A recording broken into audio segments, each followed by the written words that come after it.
everyone, welcome or welcome back to my YouTube channel, I am Homeopath. Hope you all are doing well. So, as you all know, in this video, we are going to know about a simple substance, which is very important topic in our organon of medicine, and also it is very important for our physiology part of organon of medicine.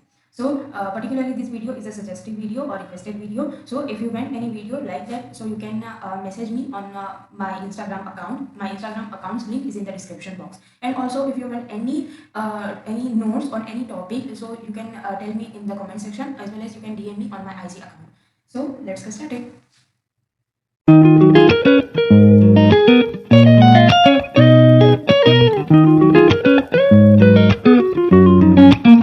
जैसे कि मैंने आपको कहा कि ये जो पूरा हमारा लेक्चर है वो ऑन द सिंपल सब्सटेंस के ऊपर है, राइट। सो सिंपल सब्सटेंस की अगर हम बात करते हैं तो वो हमारे ऑर्गेनॉन के अंदर भी लिखा हुआ है। प्लस जब हम एग्जाम के रिलेटेड सिंपल सब्सटेंस की बात करते हैं तो क्वेश्चन ऐसा आता है कि describe simple substance according to doctor J T. Kent, right.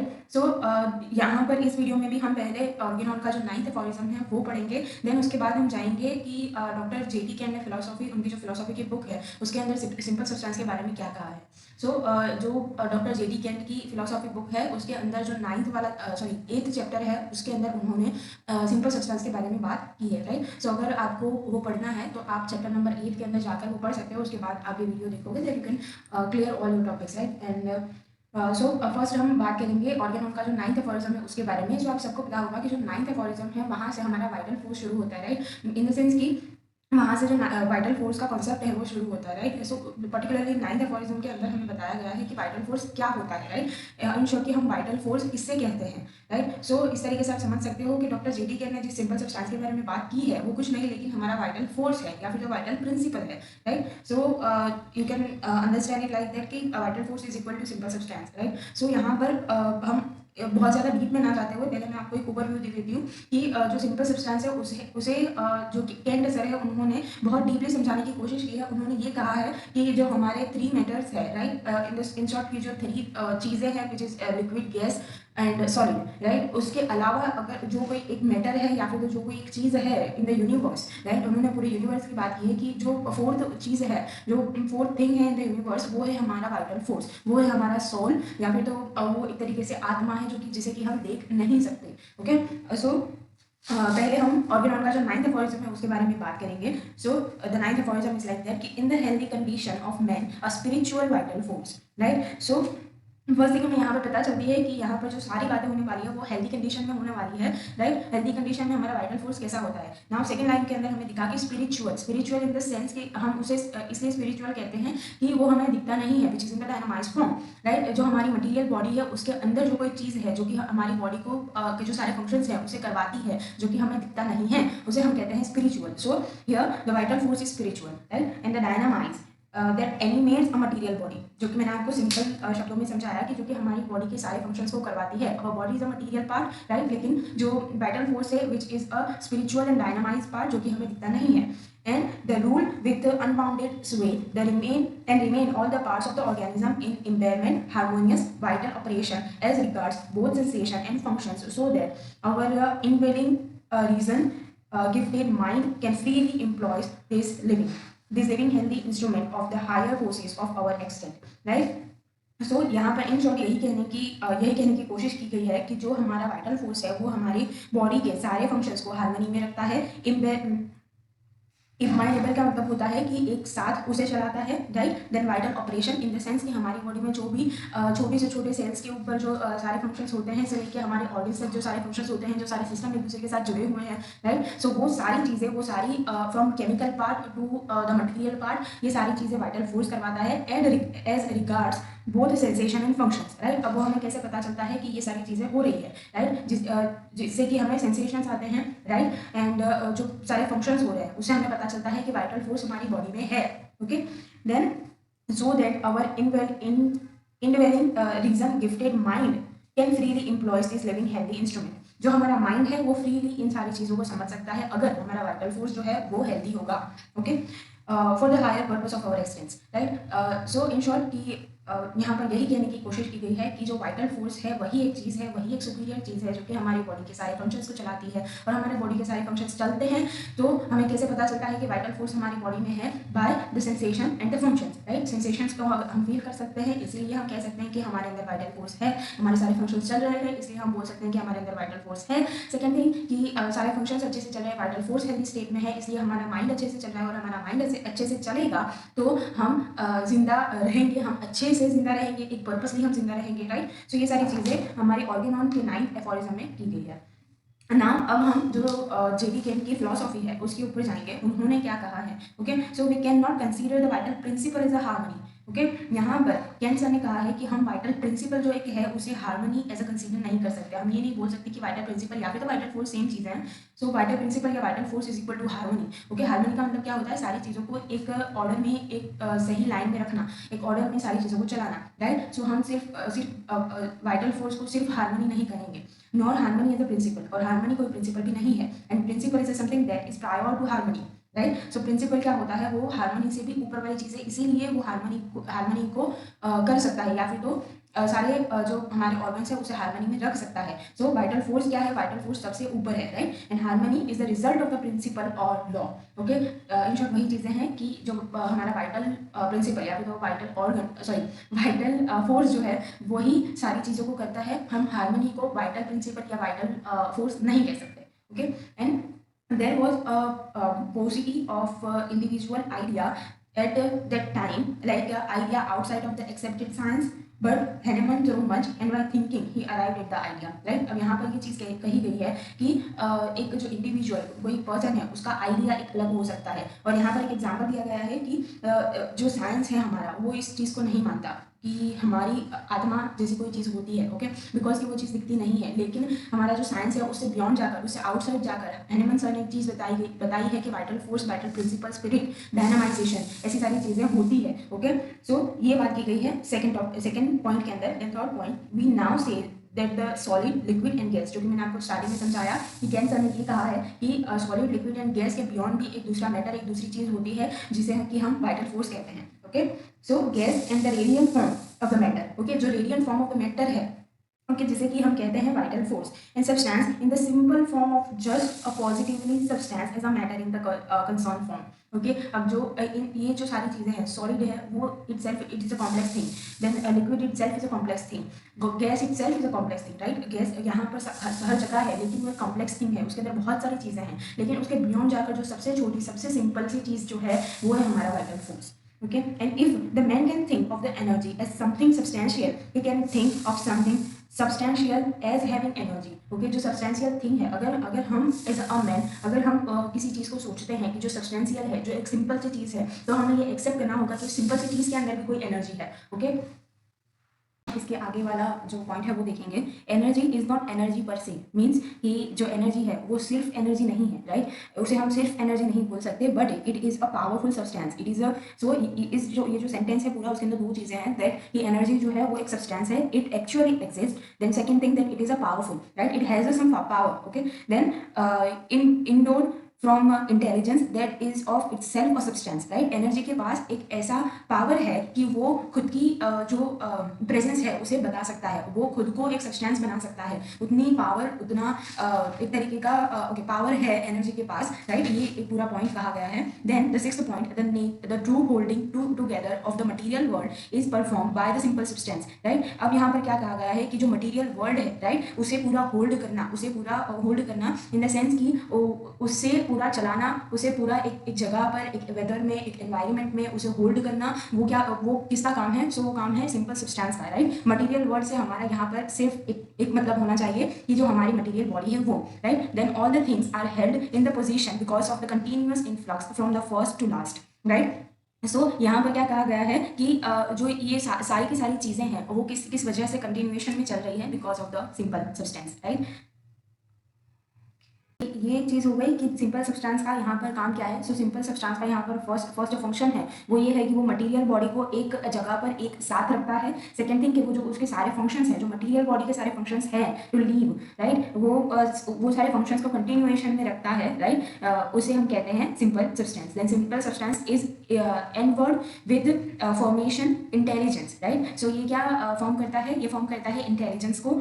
So it intelligently operate and performs the economy of the whole animal, vegetable and mineral kingdoms, right. So यहाँ पर एक दूसरी भी बात हम समझ सकते हैं कि जो सिंपल सब्सटेंस है it is a intelligent, okay. So ये जो सारी चीज़ें हैं ये बेस्ड है on the vital force, right. So simple substance is equal to vital force, हमने पहले भी बात की। सो इस तरीके से जो वाइटल फोर्स के हम सारी कैरेक्टरिस्टिक्स पढ़ते हैं वो सारी कैरेक्टरिस्टिक्स आपको यहाँ पर भी देखने को मिलेंगे। आप यहाँ पर भी उन सारी चीज़ों को रिपीट कर सकते हो, लेकिन यहाँ पर आपको क्या करना है कि आपको ऊपर लिखना है according to doctor J.T. Kent, and आपको यहाँ पर ये सारी चीज़ें बतानी है कि जो कैंट सर है उन्होंने सिंपल सब्सटेंस को कितनी हद तक हमें समझाने की कोशिश की है, to the dynamization, to the spiritual power, to the on the universe level, right. उन्होंने ये कहा कि सॉलिड, लिक्विड एंड गैसियस के अलावा भी कोई एक स्टेट है, कोई एक मटेरियल है जिसे कि हम कहते हैं रेडियंट, और वही रेडियंट है हमारा सिंपल सब्सटेंस, राइट। सो ये सारी चीज़ें आपको लिखनी है। देन यहाँ पर ये जो एक पर्टिकुलर हमारे पास पॉइंट है उसमें यही कहा गया है कि जो सिंपल सब्सटेंस है वो इंटेलिजेंट है, और वो उसके इंटेलिजेंस की वजह से ही जो मैन है, जो मैन पावर है, वो खुद itself it is intelligent, okay. Then the simple substance gives to everything its own type of life, right, give it distinction, give it identity whereby it differs from all other things, okay। so simple substance खुद को दूसरे लोगों से, दूसरी चीज़ों से, दूसरी matters से अलग कैसे करता है, राइट। वो अलग खुद को इस तरीके से करता है कि everything is own type of life, right. जो सिंपल सब्सटेंस है उसे कोई ओन नहीं करता, उसे कोई नहीं चलाता, वही सारी चीज़ों को चलाता है, ओके। सो ये एक चीज़ है कि जो सिंपल सब्सटेंस है वो किसी के कहने पर नहीं चलता, या फिर तो उसे कोई ऑर्डर नहीं दे सकता, वो खुद दूसरे को सारी चीज़ों को ऑर्डर दे सकता है, okay. Then so it is with the man from his beginning to his end, okay. जब एक बेबी जन्म लेता है तब से इवन जब एक बेबी अपने मदर की जो यूटेरस है, जो वुंड है, वहाँ पर होता है, तब से उसके अंदर सिंपल सब्सटेंस होता है, राइट। तभी हम कहते हैं कि जो बेबी है वो अलाइव है, ओके। सो उसके बिगिनिंग से लेकर जब उसकी डेथ हो जाती है तब तक जो सिंपल सब्सटेंस है वो एक कोई भी एनिमल है, कोई भी वेजिटेबल है, कोई भी इटसेल्फ हम लोग हैं, ह्यूमंस हैं, उन सब के अंदर वाइटल फोर्स होता है, okay. Then there is a continuous influx into the man from his causes, right. अब जो मैन है, जो ह्यूमन है, उसके होने का क्या कॉज है, उसको क्या चीज़ ऐसी है कि जो उसे अलाइव रख रही है, ओके। वो वही है जो चीज़ जो ह्यूमंस को अलाइव रख रही है, या फिर तो हम किसी पर्सन को कह सकते हैं कि ये जो पर्सन है वो अलाइव है। वो हम क्यों कहेंगे, कैसे कहेंगे, किस बेसिस पर कहेंगे, राइट। तो वो हम ऐसे उसीलिए कह सकते हैं बिकॉज की जो वाइटल फोर्स है, जो सिंपल सब्सटेंस है, वो अपना रिएक्शन दिखा रहा है, वो अपना सेंसेशन दिखा रहा है, वो अपने सारे फंक्शंस को बाहरी दुनिया में दिखा रहा है, इसीलिए हम कहते हैं कि जो पर्सन है वो अलाइव है, okay. So hence men and all the forms are subject to the law of influx. Okay, अब यहाँ पर law of influx आता है in the sense कि influx का एक मीनिंग होता है, एक बेसिक मीनिंग होता है कि बहुत सारे लोग, ओके, बहुत सारी चीज़ें, बहुत सारे लोग, इसे हम कहते हैं इन्फ्लक्स, ओके। सो जो सिंपल सब्सटेंस है वो बहुत सारे लोगों को, बहुत सारी चीज़ों को, बहुत सारे फंक्शंस को चलाता है, बहुत सारे फंक्शंस को ऑर्डरली मैनर में रखता है, उसे हार्मनी में रखता है, राइट। सो ये एक जो इन्फ्लक्स वर्ड है उसे आपको जब भी आप अपना आंसर फॉर्म कर रहे हो उसके अंदर आपको ये इन्फ्लक्स जो वर्ड है उसे डालना होगा, ओके। क्योंकि ये जो एक वर्ड है वो स्पेशली डॉक्टर J.T. कैंट ने उनके लेक्चर के अंदर लिखा हुआ है, ओके। और उन्होंने एक, जब आप पढ़ोगे उनका लेक्चर नंबर 8 उसके अंदर भी उन्होंने लिखा हुआ है व्हाट इज इन्फ्लक्स, और उसके नीचे उन्होंने उसका मीनिंग बताया हुआ है, okay. Then this substance is subject to change. इसका जो सिंपल सब्सटेंस है उसे चेंज होते रहना पड़ेगा, ओके। उसका एक वर्क है कि उसे चेंज हमेशा टाइम के साथ उसे चेंज होना है, okay. And it may be flowing in order to disorder, may be sick or normal, okay. So इसका मतलब ये हुआ कि जो हमारा वाइटल फोर्स है, जो हमारा सिंपल सब्सटेंस है, वो कुछ टाइम के अंदर, कुछ टाइम के बाद चेंजेबिलिटी आती है उसके अंदर, राइट। जिसकी वजह से जो पर्सन है वो हमेशा हेल्दी स्टेट में नहीं रहता, या फिर तो जो कोई पर्सन है वो हमेशा उसके सिक स्टेट में नहीं रहता, ओके। सो यहाँ पर यही चीज़ समझाने की कोशिश की गई है कि अगर हम एक हेल्दी स्टेट में सिंपल सब्सटेंस को देखते हैं तो उसके अंदर कभी ना कभी चेंज आकर वो अपने एबनॉर्मल स्टेट में या फिर तो अपने सिक स्टेट में जा सकता है, okay.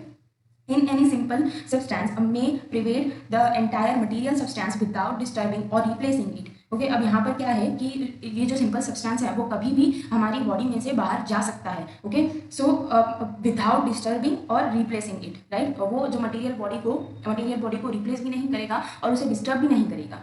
And magnetism may occupy a substance and not display any of it nor cause derangement of its particle or crystals। Okay, अब यहाँ पर हम सिंपल सब्सटेंशियल बॉडी के बारे में बात कर रहे हैं कि उसके जो सारे सब्सटेंसेस हैं, उसके जो क्रिस्टल्स हैं, उन्हें जो वाइटल फोर्स है, जो सिंपल सब्सटेंस है, वो उन्हें कुछ भी उसका रिप्लेसमेंट नहीं करेगा। ओके, वो उसे बिल्कुल डीअरेंज नहीं करेगा, right.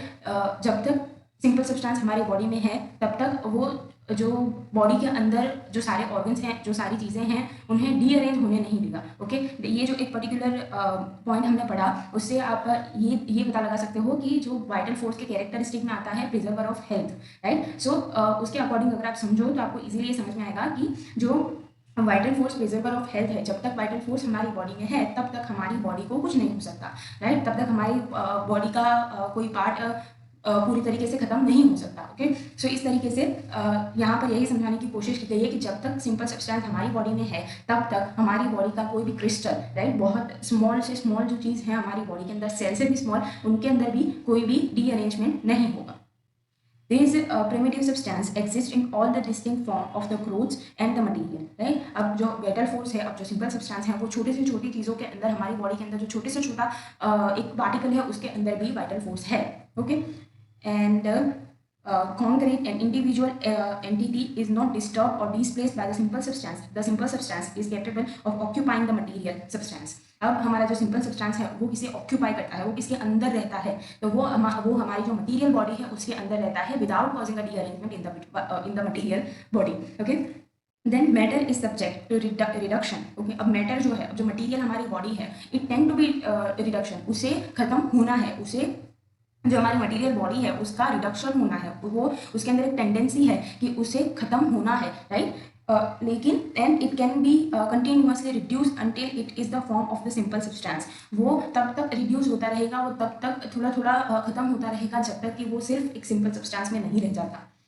And but it is not subject to destitution, right. लेकिन वो उसका ये भी मतलब नहीं होता कि वो एक सिंपल सब्सटेंस के अंदर आ जाता है, राइट। वो रिड्यूस होकर पूरा एक सिंपल सब्सटेंस सिर्फ रह जाता है, उसके बाद वो वापस नहीं बन सकता, राइट। इन द सेंस कि सो अगर इस पूरी चीज़ को हम मेडिकली समझने की कोशिश करें तो ये पूरी चीज़ एक ये बात कहना चाहती है कि जो हमारा एक सेल के बेस के ऊपर अगर हम समझें तो सेल के अंदर रिवर्सिबल एंड इरिवर्सिबल चेंजेस आते हैं, राइट। डीजनरेशन होता है जब किसी भी सेल का, तो उस डीजनरेशन को हम रिवर्स कर सकते हैं, लेकिन अगर वो नेक्रोसिस तक पहुंच जाता है, राइट, अगर उसका इंफ्रैक्शन हो जाता है तो हम उस चीज़ को रिवर्स नहीं कर सकते। ओके, सो यहाँ पर यही चीज़ कही गई है कि जब तक सिंपल सब्सटेंस हमारी बॉडी में है तब तक हम अगर कोई चेंजेस आते हैं हमारी बॉडी के अंदर, कोई भी सेल के अंदर, तो हम उसे रिवर्स कर सकते हैं, लेकिन जब वो पूरी तरीके से खत्म हो जाता है उसके बाद हम उसे रिवर्स नहीं कर सकते, right। Then this vital force which is simple substance is again dominated by other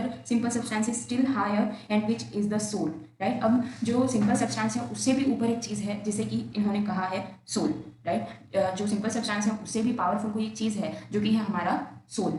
okay, in considering simple substance we can not think of time, place and space, right. जब हम सिंपल सब्सटेंस की बात करते हैं तब हम उसे ये नहीं कह सकते कि ये एक पर्टिकुलर टाइम के लिए है, ये एक पर्टिकुलर प्लेस के अंदर ही हमें मिलेगा, ये एक पर्टिकुलर इवन दो ये एक स्पेस के अंदर ही हमें मिलेगा, राइट। जो सॉलिड, लिक्विड एंड गैस की अगर हम बात करें तो वो उसको होने के लिए, ऐसे सारे मैटर्स को उनकी एक पर्टिकुलर शेप में रहने के लिए उन्हें कोई भी एनवायरनमेंट की ज़रूरत रहती है, लेकिन जो हमारा सिंपल सब्सटेंस है उसे इन सारी चीज़ों की कोई ज़रूरत नहीं होती, राइट।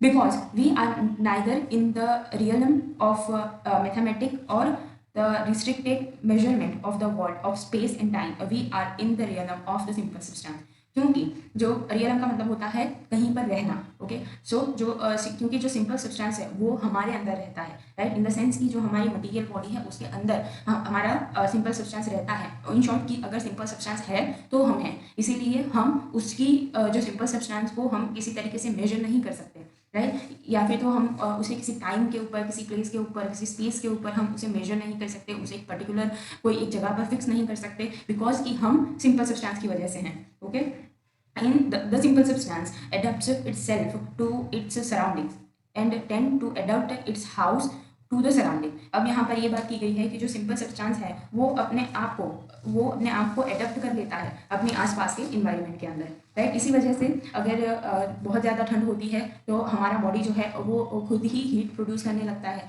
अगर बहुत ज़्यादा गर्मी होती है तो हमारा जो बॉडी है वो स्वेट रिलीज करना शुरू कर देती है, जिसकी वजह से कि हमारी बॉडी का टेम्परेचर थोड़ा लो चला जाए, राइट। सो इस तरीके से जो सिंपल सब्सटेंस है वो अपने आप को उसके आसपास के एनवायरनमेंट के अंदर फिट कर लेता है, उसके अपने आप के आसपास के एनवायरनमेंट के साथ उसके साथ एडप्ट हो जाता है, right. The intent to be adapt its house to the surrounding, his house in the sense हमारी material body. And those the human body is keep it in a state of order, right. उसकी वजह से ही हम एक order में रह सकते हैं, जो कि मैंने आपको आगे समझाया, इन द कोल्ड और in the heat, in the wet और in the damp and under all the circumstances. This vital substance, when in a natural state, when in contact with the human body, right. अब जो simple substance है वो उसके natural state के अंदर, वो अपने हेल्थी स्टेट के अंदर जब वो ह्यूमन बॉडी से मिलता है, it constructive, it keep it the body continuously constructed and reconstructed. अब जो हमने आगे कहा कि जो सिंगल सब्सटेंस है वो अपने आप को अपने सराउंडिंग्स के साथ एडेप्ट कर लेता है। सो इस एडेप्टेशन के लिए कुछ चीज़ें हमें करनी पड़ती हैं, कुछ चीज़ें हमारी बॉडी को करनी पड़ती है। जैसे कि मैंने आपको आगे कहा कि अगर हम बहुत ज़्यादा गर्माहट वाली चीज़ में जगह पर जाते हैं तो हमारी बॉडी अपने हिसाब से ही जो स्वेट है उसे रिलीज कर देती है, तो वहाँ पर वो कंस्ट्रक्शन हुआ, देन उसके बाद रिकंस्ट्रक्शन होता है, राइट। तो इस तरीके से अपने हिसाब से जो सिंपल सब्सटेंस है वो हमारी बॉडी में चेंजेस ला सकता है।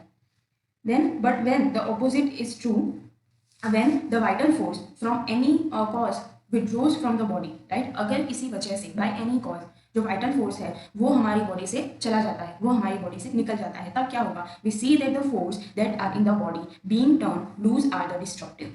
उस वक्त क्या होगा कि हमारी बॉडी धीरे धीरे लूज होना शुरू हो जाएगी, प्लस वहाँ उसके अंदर पूरी डिस्ट्रक्टिव चेंजेस आने लगेंगे, जो हमने आगे बात की, रिवर्सिबल एंड इरिवर्सिबल चेंजेस। तो उस वक्त उसके अंदर इरिवर्सिबल चेंजेस आना शुरू हो जाएंगे, right. So we see that the vital force is constructive और formative, and in its absence there is a death and reconstruction, right.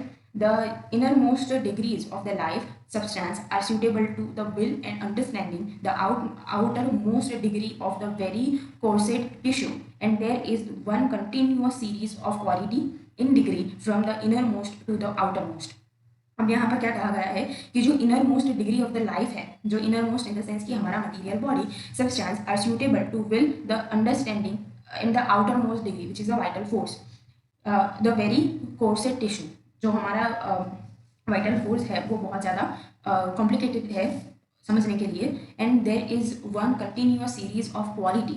अब यहाँ पर जो वाइटल फोर्स है उसके अंदर क्वालिटी है, हम उसकी क्वांटिटी को नहीं जान सकते, जो कि हमने आगे बात की कि हम उसे किसी टाइम प्लेस स्पेस के अंदर नहीं नाप सकते, राइट। लेकिन उसके अंदर एक क्वालिटी है, ओके, जो कि in degree from the innermost to the outermost, जो कि हमें इनर मोस्ट के अंदर दिखता है, जो कि हमारे आउटर के अंदर है, ओके। ये role of simple substance, okay, then when the simple substance is an active substance, it dominates and controls the body it occupies। अब जो बॉडी के अंदर सिंपल सब्सटेंस रहता है, राइट, जिसके ऊपर वो पावरफुल है, राइट, उसे वो क्या करता है, कंट्रोल करता है, उसकी सारी जो काम है उसे कंट्रोल करता है, राइट। अब यहाँ पर एक चीज़ मैं आपको बताना चाहूँगी कि जो भी सारे हमारे क्वालिटीज़ थी द वाइटल फोर्स, वही सारी चीज़ें आपको यहाँ पर भी देखने को मिलेंगी, राइट। सो फर्स्ट थिंग होता है हार्मोनी, राइट। इसे अगर हम एक वर्ड में समझाने की कोशिश करें तो जो हमारा सिंपल सब्सटेंस है वो हमारी मटेरियल बॉडी के सारे फंक्शंस को हार्मोनी में रखता है। Second thing, it is the cause of the force, the energy derived from the simple substance keep all the thing in the order, right. Then by it are keep it in order all the functions and the repetition of the forms and proportion of every animal, plant and mineral kingdoms। So in short यहाँ पर ये कहने की कोशिश की गई है कि जो सिंपल सब्सटेंस है वो हमारी बॉडी को प्रिजर्व करता है। All the operation that is possible is due to the simple substance, जो भी सारी चीज़ें होती हैं because of the simple substance, and by it the very universe itself is keep it in order, right। Then it not only operates every material substance, but it is the cause of operation of all the things। ये सिर्फ सारी चीज़ों को order में नहीं रखता, लेकिन इसकी वजह से सारी चीज़ें होती हैं। जो कि मैंने आपको आगे कहा कि जो वाइटल फोर्स है वही सबसे ऊपर है, उसे कोई चीज़ ऑर्डर नहीं दे सकती। लेकिन वाइटल फोर्स जो है, सिंपल सब्सटेंस जो है, वो हमारी बॉडी के सारी चीज़ों को ऑर्डर देता है, राइट?